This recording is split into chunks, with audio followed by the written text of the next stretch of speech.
Alright everyone, how's it going? Nick Gardner. Thought I'd give you a little seedling update, seeing that some of them have come up. These Super 7s, I'm really happy with these. They're pretty good in my opinion. The broccoli, purple Sprite and broccoli, missed one. That came up within about a day and a half. Yeah, I'll just give you a little look through anyway. Nothing's coming up in the cauliflower yet, or the onions. The broccoli, little purple sprouting broccoli has come up, okay. None of the sprouts in the other little row here have come up. Sun Gold and the Carolina Reaper, there's 4 Sun Golds. Well, one's come up as you can see, and there's a couple, 3, which are like just sort of bending over. And there's a couple of little weeds which I've pulled out from this one. In this one, Golden Acre, cabbage, and a couple of the greyhounds coming up. And this one, yeah, the Calabrese, the Marathon F1 on the far side, that came up really well. And there's a few little Matsuri F1s coming up on this side. And nothing in the Bishop's Crown or the Red Cherry.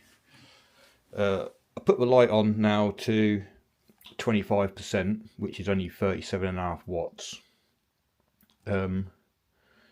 Just because, well, I watched Nigel Muddy Boots the other day, and he was talking about having heated propagators, and if you haven't got enough light, obviously they're going to go leggy, but they can even go leggy by just having the heat as well, with not enough light.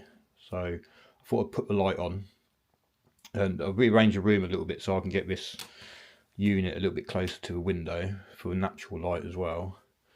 Nothing's come up in the giant onions yet, and Frankenstein's chips are starting to grow a little bit more, so I'm going to do something with them in the next few days, I think. But yeah, the ones which have got little sproutlings on, I've opened up the vents on them, but yeah, it's a bit difficult because some of them haven't germinated, whereas the other ones have, so I want to keep the humidity in there kind of. If these came up, I'll probably take that off. But yeah, so that's one little problem with it. If you put in 2 different types of seeds in, if one lot germinates and the other ones don't. I suppose I could prick these out at some point. But overall, that garden Super 7, very impressed with. The peas over here as well. So there was a row of sweet peas in the back. I can't see any action on them yet, but sorry, I got my thumb away. There's some little shoots from the peas come in, so that's pretty good. You can see a couple of little weed seeds here, real little thin things, but they're quite easy to see, well, especially when you just sowing peas. But right, so I'm going to go down, have a quick look in the greenhouse and show you what's going on down there. But that's the grow light set up at the moment. I also, once these are all germinated and I finish using this little rack will probably go in the greenhouse for me to sow seeds on. But I'll show you what I've done in there anyway now. Okay, so I'm in the greenhouse, as you can see, and I've got a load of these big drip trays and stuff. Now this is the compost I got from the allotment on Saturday. But yeah, I've got quite a few drip trays which I popped in here rather than the cardboard because it's black, so I thought it's going to warm the soil up a bit more in here. But also I can actually use these to sow on, if you know what I mean. Well, not to sow on, you know, to put my seedlings on once they've been potted on and stuff.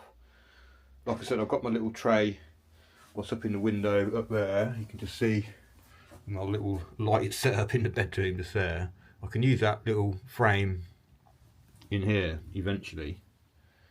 I've also put a brassica type cage, where it's a cat protection cage really, from stopping the cats from pooping in the bed out there.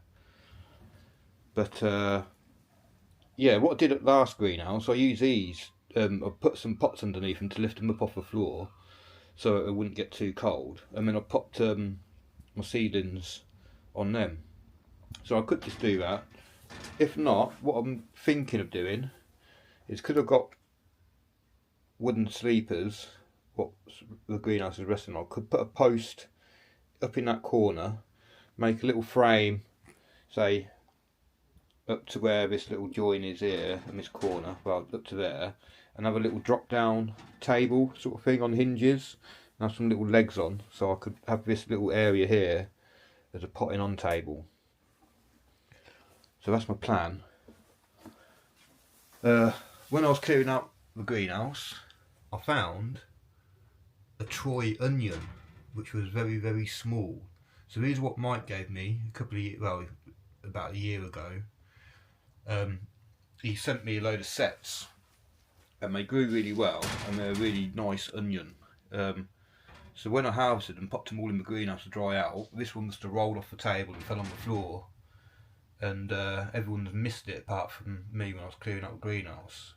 So I'm hoping that little onion there might grow and go into some seed this year. So hopefully next year I'll be able to save some seeds for that and grow some Troy onion seeds. So that's the first plant, what's in the new greenhouse, or first vegetable anyway. So this is just compost what I sifted last week. This is the worm poop, what I took from the strawberry bed, and I've popped some cardboard in here just to help absorb the moisture from the castings, so it's going to sieve a bit quicker. And yeah, you can see it's working quite well. Excuse me. While it's in here in this fabric container with the sun on it, it should dry out anyway quite nicely. And all the siftings, what I've got from the leaf mould and the compost and everything's in here. And I intend to put that in the can of worms today, but I need to reload it. So I'm just going to have a quick look at that now, and I'll explain what I've got to do. So here's my can of worms. I've got to be honest, it's been completely neglected for about 7 months. I've just been popping toilet roll tubes in here really, and the odd veggie scraps and, you know, bits and pieces really. But basically I've just had to clear it. It took me about half hour to clear it so I could get access to it. The first thing I've got to do is just check that it's, because in here the roof leaks, so this collects water and obviously percolates through, so I've got to just release the tap, make sure there's not too much leachate building up in there. But basically I've got to empty it today anyway.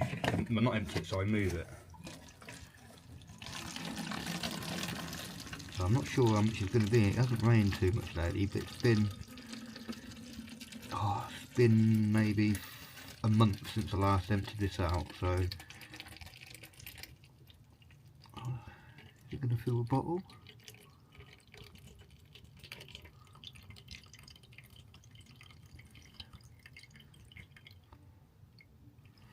I think that'll do.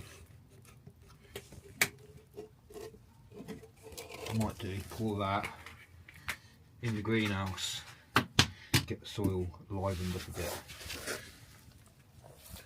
Right, so what I've done, this layer here has got old compost in from a potato grow last year.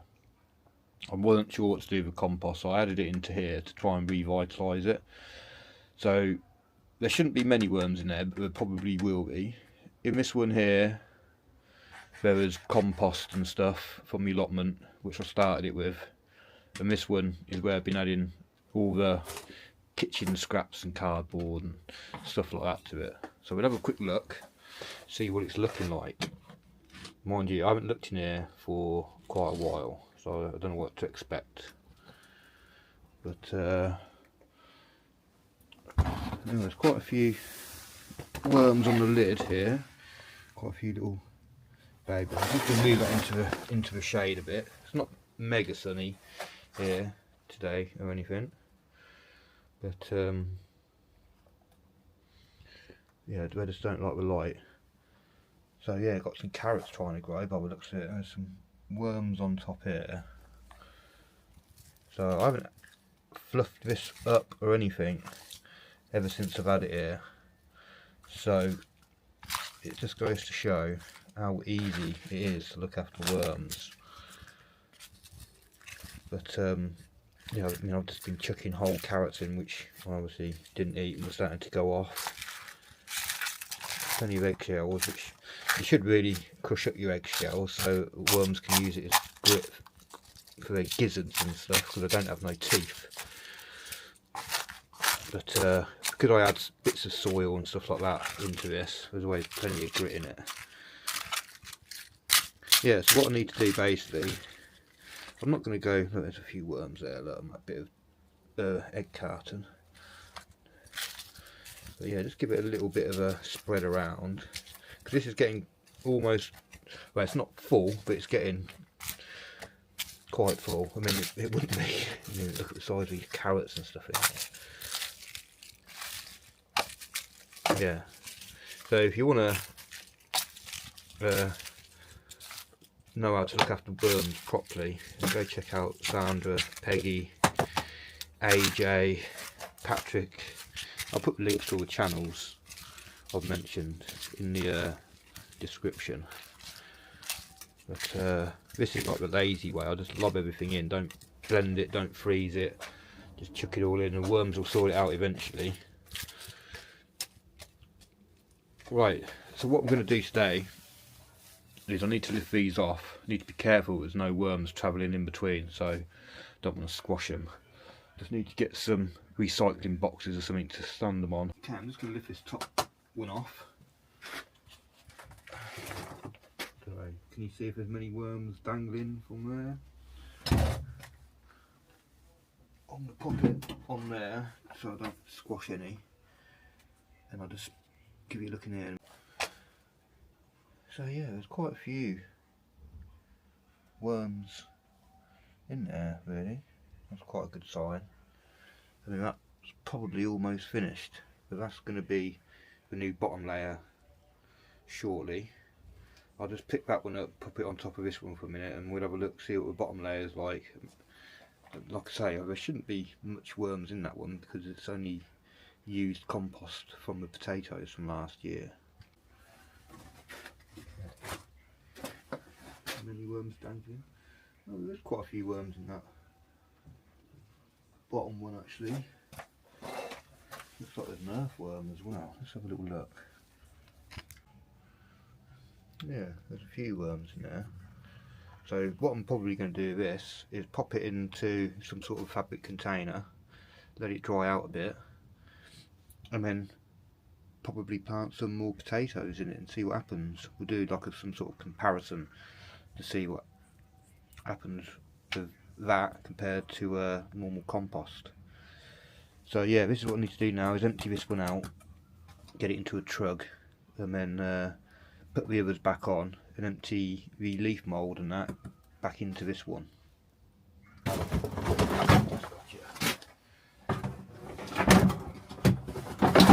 so there's a few worms living in the bottom.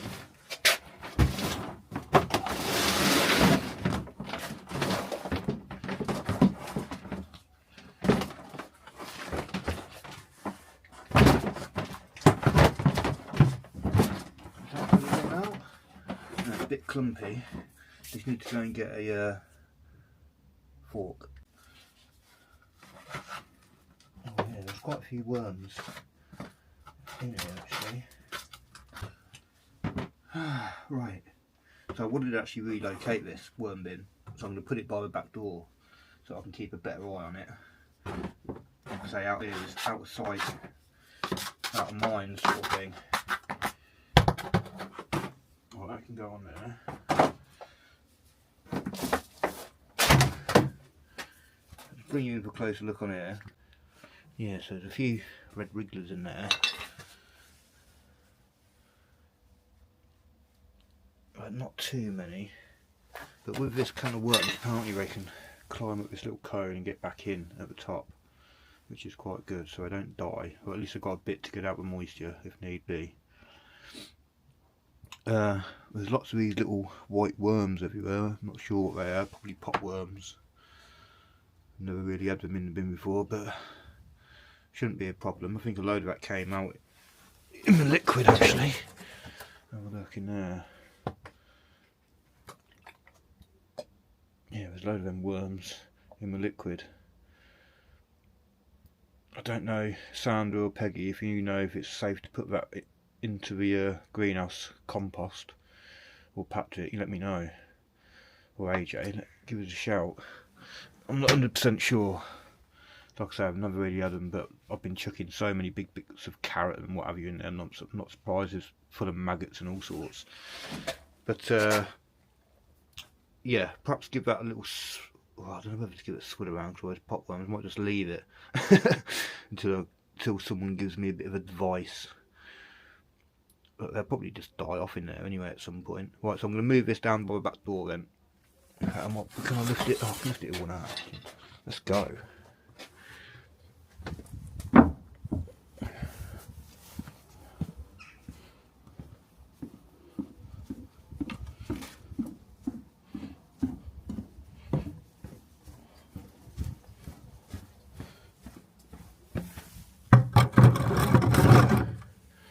So its new home is going to be just here. So I'll go and grab the other bits.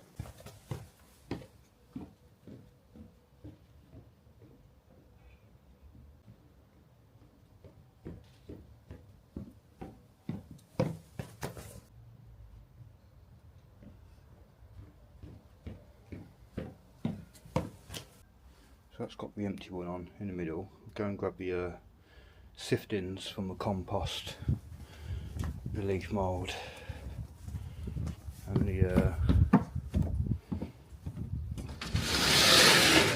worm poo, which is this here. Oh, and that. So we'll take this smaller one. In fact, no, we'll take the bigger one because I'm not going to put that little one in the other layer.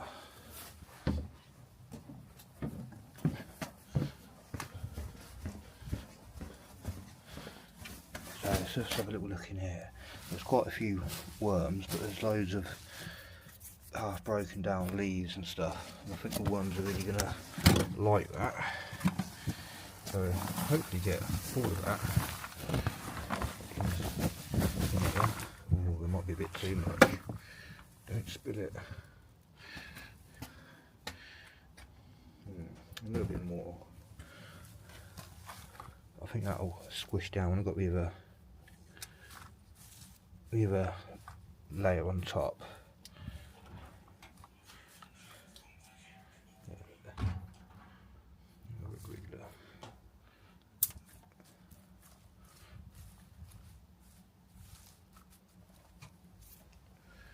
Okay, I'll grab the other layer.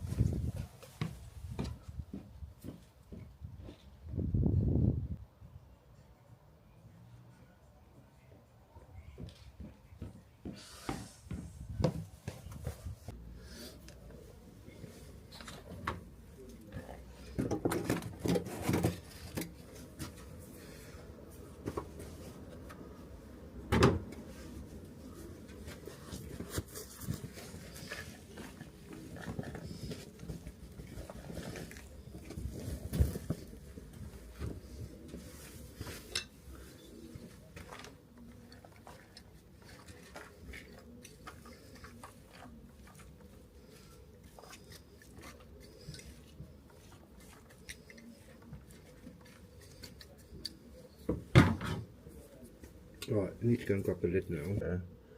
But yeah, as soon as I can't start fitting anything else in the top, I'll take that bottom off.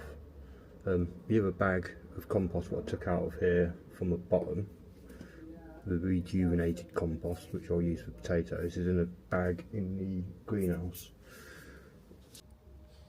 Yeah, so all I've got to do now is bait out the worms from the compost, if I can be bothered, and put them back in here. But that's not the... I can get more worms from the plot if need be.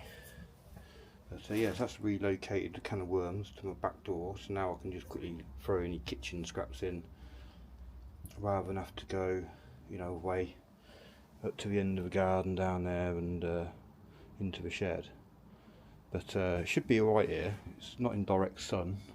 Sun comes across the sky that way, so that's why I put it in this corner with the that's what I put my bins in, recycling, to keep it drying so the cats don't rip them all to shreds. But yeah, maybe push that in just a little bit tighter, and yeah, I can move it over a little bit more. But yeah, good little position for it. When I moved, I haven't got a proper lid for it, so I put some air holes in it. But yeah, I'm just going to have to keep an eye on it. Should be quite sheltered from the rain, but make sure I keep emptying the tap every couple of weeks or so. Yeah, thanks a lot for watching. I hope you got something from the video, and give us a thumbs up, or thumbs down, or subscribe, or whatever. Leave a comment. If you've got any questions, please leave it in the comments. Cheers, bye bye.